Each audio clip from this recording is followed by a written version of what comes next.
जसं की कुठले मूल्य, संवेदनशीलता असेल, विचार करण्याची शक्ती असेल, तशाच पद्धतीने क्षमा हा सुद्धा एक मूल्य आहे.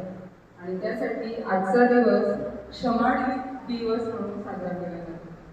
तर क्षमावाणी हा दिवस वर्षातून एकदा साजरा केला जातो, ज्यामध्ये माणसांनी एकमेकांची केलेल्या चुका आणि दुःखाबद्दल माफी मागण्याची आणि देण्याची परंपरा आहे.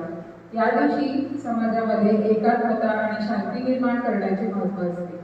यावर्षी हा दिवस 8 सप्टेंबर 2025 रोजी साजरा करण्याचे नियोजित केले आहे आणि त्याप्रमाणे हे पत्र या ठिकाणी शिक्षणाधिकाऱ्यांनी काढलेले आहे. तर या दिवसाचे महत्त्व काय? क्षमावाणी दिवस.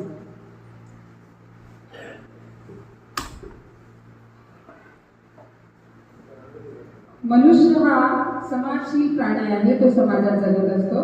जीवन जगताना व्यक्तीला क्रोध, मान, माया, लोभ तसेच प्रेम, आपुलकी, स्नेह, बंधुता इत्यादी भावना असतात.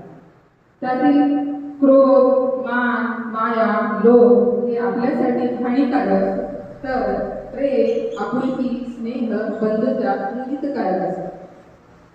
यापैकी क्रोध हा विनाशकारक आहे. आपल्या मनासारखे व अपेक्षेप्रमाणे न घडल्याने क्रोध उत्पन्न होतो.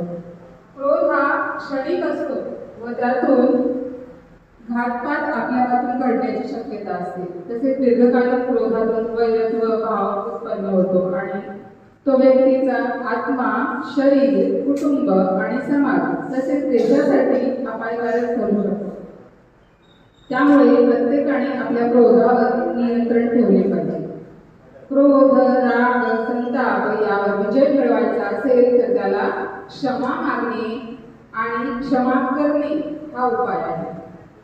आणि त्यामुळे क्रोधाच्या अभावाला क्षमा असे म्हणतात.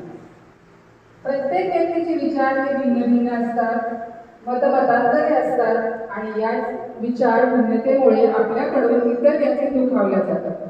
अशा दुखावलेल्या व्यक्ती आपल्यापासून दूर जातात व विचलित होऊन ते आपल्या दैनंदिन कामावर पूर्णपणे लक्ष केंद्रित करू शकत नाहीत. याचा परिणाम त्याच्या सभोवतालच्या व्यक्तीवर, कुटुंबावर आणि पर्यायाने स्वतःच्या आरोग्यावर सुद्धा होतो. यामध्ये काही व्यक्ती डिप्रेशनमध्ये सुद्धा जातात. डिप्रेशनमुळे अनेक जण आयुष्यात चुकीचे निर्णय घेतात आणि त्यांचे आयुष्य उद्ध्वस्त होते. यामुळे दैनंदिन जीवनात आपल्याकडून कोणीही दुखावले जाणार नाही याची आपण नेहमी काळजी घेतली पाहिजे. तसेच आपल्या वर्तनातून, वाणीद्वारा, कृतीद्वारा